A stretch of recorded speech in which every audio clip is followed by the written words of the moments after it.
Welcome back, students, to the next lecture of biology. We will be continuing with the topic movement and locomotion. You already know about that there are various regions in the vertebral column, and they are structural variations in the vertebrae. But first, today we'll be discussing about what is the structure of a typical vertebrae. That means what each basic vertebrae should be having, those basic parts apart from the variations. Now in this diagram, if you see, this vertebrae is just like a ring. The ring in which the lower part is a broader part, which is a broad bone, which is called as body or the centrum.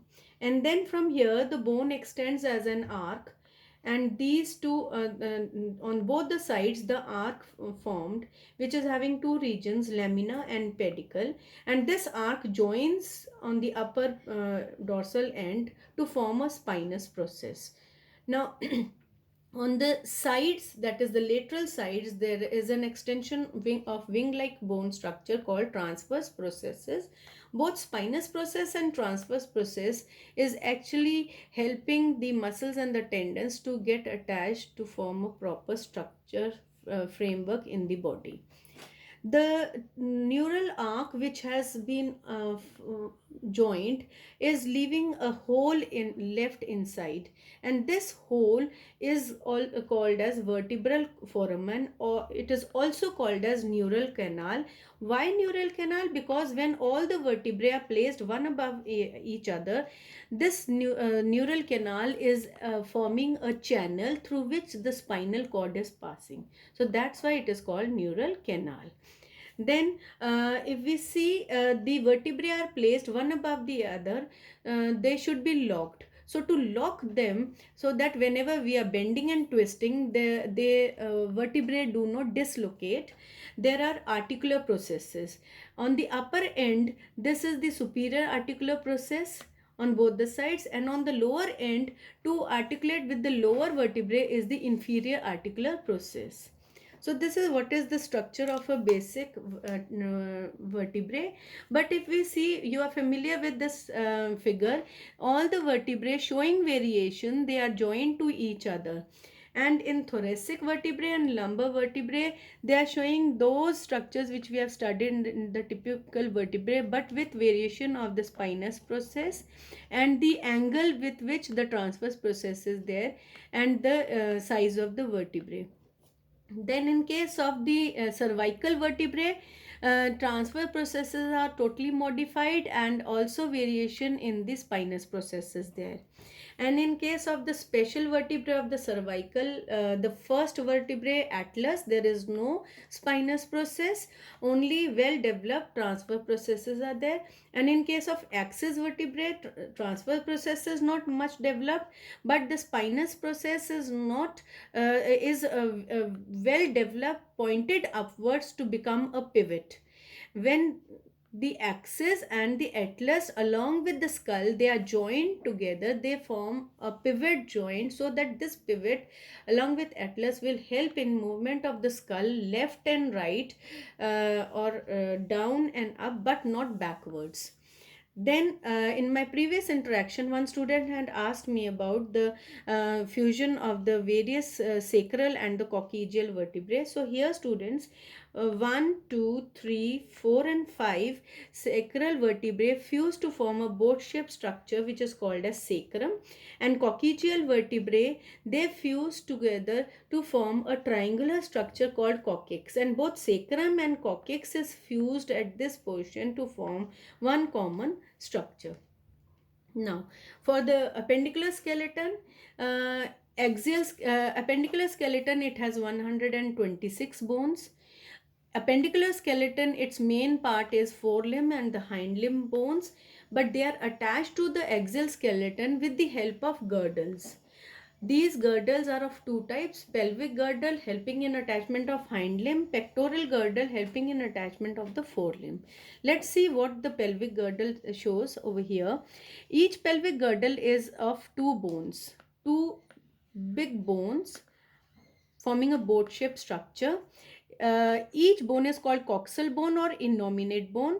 It is having ilium, ischium, this arc portion, and the pubic region on both the sides.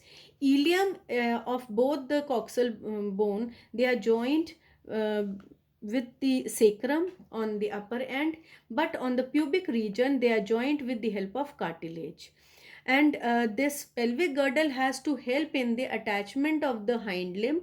So there's a concavity over here which is called as acetabulum, into which the ball ending of the long bone of hind limb will fit into, forming a ball and socket joint. Coming on to the pectoral girdle, there are two bones on left side. One is triangular scapula and the upper blade like called clavicle, which are joined over here to form one structure. So there are two pectoral girdles with two bones each, but this scapula, which is having a concavity called glenoid concavity or cavity, which will be helping in the articulation of the long bone of the arm to fit, forming the ball and socket joint. Now, in this can be more clear through this figure. Here, the long bone of the hind limb fits into the pubic, the coxal bone, forming the hip joint. And in case of the scapula, the glenoid cavity, where it is the ball of the long bone of humerus, will fit into. Now, talking about forelimb, there are 30 bones in each forelimb, one humerus, one ulna, one radius, and radius is always towards the thumb region. Next to ulna and radius, there are 8 marble shaped carpals, and to the carpals in the palm region there are 5 metacarpals, and in the fingers each finger has 3 phalanges, and the thumb has 2 phalanges. Total are 14 phalanges. Coming on to the hind limb, in the hind limb the longest bone, femur, the longest bone of the body, is joined with two tibia and fibula. Tibia is always on the inner end of the body, inner side of the body, giving support to the body weight of the upper part of the body. Between the femur and the tibula, it is a ball like structure called patella. So total 1, 2, 3, 4 are in this region. Here there is no patella. Then talking about in the ankle region, there are 7 irregular small bones which are called as tarsals, and in the sole of the foot there is 5 metatarsals, and in each toe there are 3 phalanges, but only the thumb region there are 2 phalanges, so total 14 phalanges in the foot also. So you can see the comparison between the both forelimb and the hind limb. Now, students, all the bones of axial and appendicular skeleton, they join to form a proper skeletal framework, and this joining is called the joint. And but according to what structures help to join the bones, what degree of movement they are allowing, and where is the location of the various joints in the skeletal system, they are of 3 types. First, immovable joint, you are very familiar, that is in the skull, where we see sutures, and sutures are those joints which are filled with the fibrous collagen protein, but no movement is allowed in it. And just like in the skull, even in the jaws of the mouth, there are sockets in them into which the teeth are placed. So in the sockets there are fibrous collagen proteins which are forming the immovable joint. So 2 locations over here. Now next is slightly movable joints. As the name indicates, they would be not allow free movement, but the joint is filled with the costal cartilage. So they allow slight movement. They are of 2 types, symphysis and synchondrosis.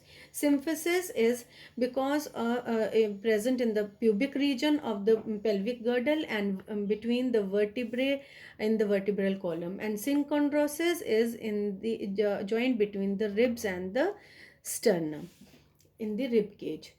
Now, the third is the freely movable joint. Freely movable joint is a special kind of joint called synovial joint, in which it is going to help the movement in all degrees, and for this it requires a special structural features which we will be discussing in the next two slides. They are of six types. First, let's see what synchondroses and symphysis are located.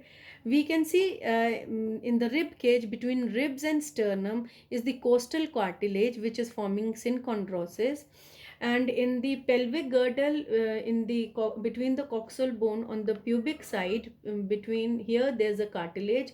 If we enlarge it, we can see this like this: between the pubic bone, the cartilage forming pubic symphysis, and then the cartilage called the vertebral disc between the various vertebrae, they are forming the symphysis joint.